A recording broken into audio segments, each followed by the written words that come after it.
नमस्कार। The Kavita show के इस एपिसोड में आपका स्वागत है।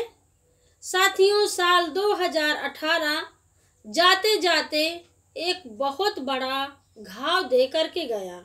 उत्तर प्रदेश के आगरा जिला में कक्षा 10वीं की छात्रा संजली, जो स्कूल से पढ़ करके अपने घर को वापस आ रही थी, उसको रास्ते में मोटरसाइकिल सवार आदमियों ने पेट्रोल डाल करके लाइटर से आग लगा दी।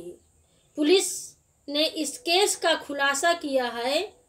पुलिस के अनुसार लड़की को जलाने वाला योगेश नाम का लड़का उसका ततेरा भाई निकला, जिसने घटना के दूसरे दिन ही आत्महत्या कर ली।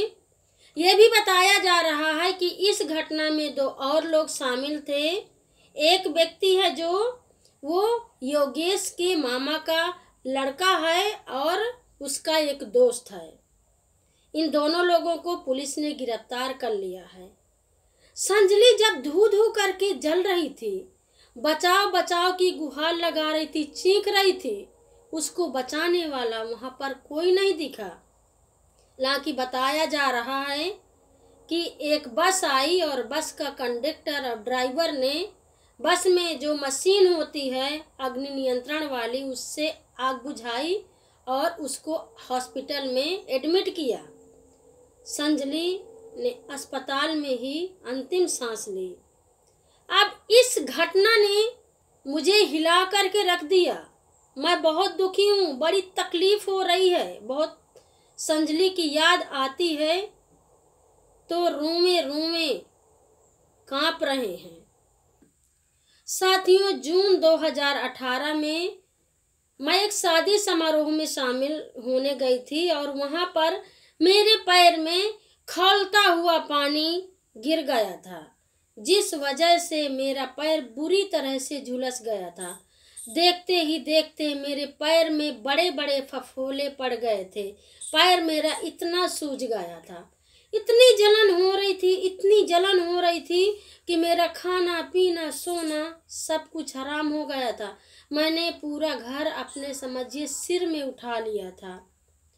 मैं सोच रही थी कि जब औरतों को जला दिया जाता है, अस्पताल में भर्ती रहती हैं, उनको कितनी जलन होती होगी, वो कितना तड़पती होंगी। मेरा तो एक पैर का कुछ हिस्सा ही जला है और ऐसे लग रहा कि मेरी जान निकल जाएगी। जब मैं रिपोर्टिंग के दौरान बर्न वार्ड में जाती हूँ, बांदा जिला का जो बर्न वार्ड है, मैं कई बार वहाँ पर गई और मैंने औरतों का पूरा शरीर जला हुआ देखा। बहुत दिल कचोटता है, बहुत दर्द होता है देख करके। जो मेरा पैर जला था उसको मैं याद करके रो रही थी। मैं संजली को याद कर रही थी कि हे भगवान, मेरा तो इतना पैर जला था, संजली कितना तड़पी होगी, उसको कितनी जलन हुई होगी। उसकी तड़प तड़प के जिस तरह से उसकी जान निकली होगी, इसका एहसास, इसका दर्द इन मर्दों को क्यों नहीं होता जो लड़कियों को और औरतों को जलाते हैं? क्यों इनके अंदर दया नहीं है? आवारा लोगों को क्या मजा मिलती है, मेरे समझ में नहीं आता है। आखिर ये इंसानियत बहुरेगी कभी? क्या लड़कियां इस समाज में बच पाएंगी? अब मेरा सवाल सरकार से सीधे सीधे है, क्योंकि इस सरकार ने एक बहुत बड़ा पॉपुलर नारा दिया हुआ है, बेटी बचाओ और बेटी पढ़ाओ का। बसों में, दीवालों में, हर जगह ये नारा आपको लिखा हुआ मिल जाएगा। जब भी ये नेता मंत्री अपने भाषण देते हैं तो जरूर से बेटी बचाओ बेटी पढ़ाओ का नारा लगाते हैं। अब यहाँ पर न तो संजली पढ़ पाई, न ही संजली बच पाई। ये नारा के लिए बहुत बड़ी चुनौती है। अगर ये नारा दिया गया है तो क्यों नहीं लड़कियां पढ़ पा रही हैं, क्यों नहीं लड़कियां बच पा रही हैं? इसका जवाब मौजूदा सरकार दे। तो यूपी में बीजेपी की सरकार सत्ता में आते ही एक बहुत बड़ा अभियान चलाया, जिसका नाम दिया गया एंटी रोमियो स्क्वाड। और इन्होंने कहा कि एंटी रोमियो स्क्वाड के तहत एक पुलिस की टीम गठित की गई है जो लड़कियों की सुरक्षा करेगी, लड़कियों के साथ होने वाली छेड़खानी को और आवारा जो लड़के घूम रहे हैं उनको पकड़ने का काम करेगी, ताकि लड़कियों के साथ में कोई गलत निगाह से देख न सके, उनके साथ रेप ना हो सके, छेड़खानी ना हो सके। इतनी बड़ी टीम, इतना बड़ा नारा कहाँ गया? जिस समय संजली धू धू करके जल रही थी, चीख रही थी, चिल्ला रही थी, बचाओ बचाओ की गुहार लगा रही थी, तब ये एंटी रोमियो स्क्वाड टीम कहाँ मर गई थी? क्यों नहीं बचा पाई संजली को? क्यों इन आवारा कुत्तों को नहीं पकड़ पाई है जिन लोगों ने संजली को पेट्रोल डाल करके जला दिया? पहला नारा बेटी बचाओ बेटी पढ़ाओ, दूसरा अभियान एंटी रोमियो स्क्वाड टीम।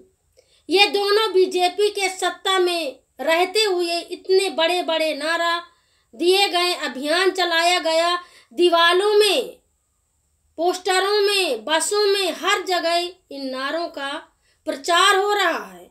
जब नेता मंत्री मंच पर अपना भाषण देते हैं तो बेटी बचाओ बेटी पढ़ाओ का प्रचार जरूर से करते हैं। अरे मैं कहती हूँ क्यों इतना बड़ा नाटक ये सरकार कर रही है? ना संजली बच पाई, ना संजली पढ़ पाई। बहुत सारी बेटियां ऐसी हैं। और ये वाली घटना के बाद अभी फैजाबाद में भी 2 सगी बहनों को सरेआम काट के खून बहा दिया गया, मौत के घाट उतार दिया गया। आए दिन इस तरह की घटनाएं हो रही हैं।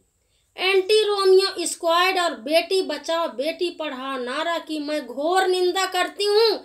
मैं कहती हूँ दोनों नारा में तो कालिक पोत देना चाहिए। तो साथियों, दिसंबर का महीना जाते जाते बहुत दर्द दे करके गया।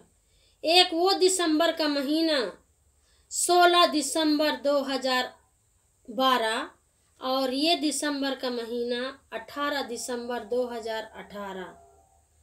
ये दोनों ऐसी घटनाएं हैं जो बहुत बड़ी तकलीफ दी हैं। निर्भया कांड हर बार मेरे जहन में दिसंबर के महीना में तो ताज़ा हो जाता है, वैसे भूलने वाली घटना नहीं है। अब ये घटना रातों दिन आंखों के सामने जैसे टीवी में सीन चलती है उस तरह से सीन चल रही है। और संजली को पेट्रोल डाल के सरेआम इस तरह से मौत के घाट ना उतारा जाए, क्या इसके लिए और भी आगे कदम बढ़ाए जाएंगे?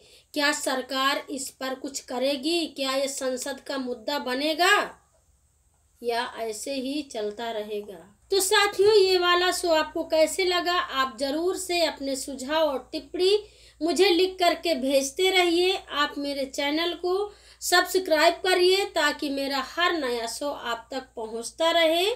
आप मेरे चैनल को यूट्यूब में, फेसबुक में और खबरलहरिया.org हमारी वेबसाइट है, यहाँ पर जा कर के देख सकते हैं। तो अगले शो में फिर मिलते हैं करारी बातों के साथ में। तब तक के लिए नमस्कार।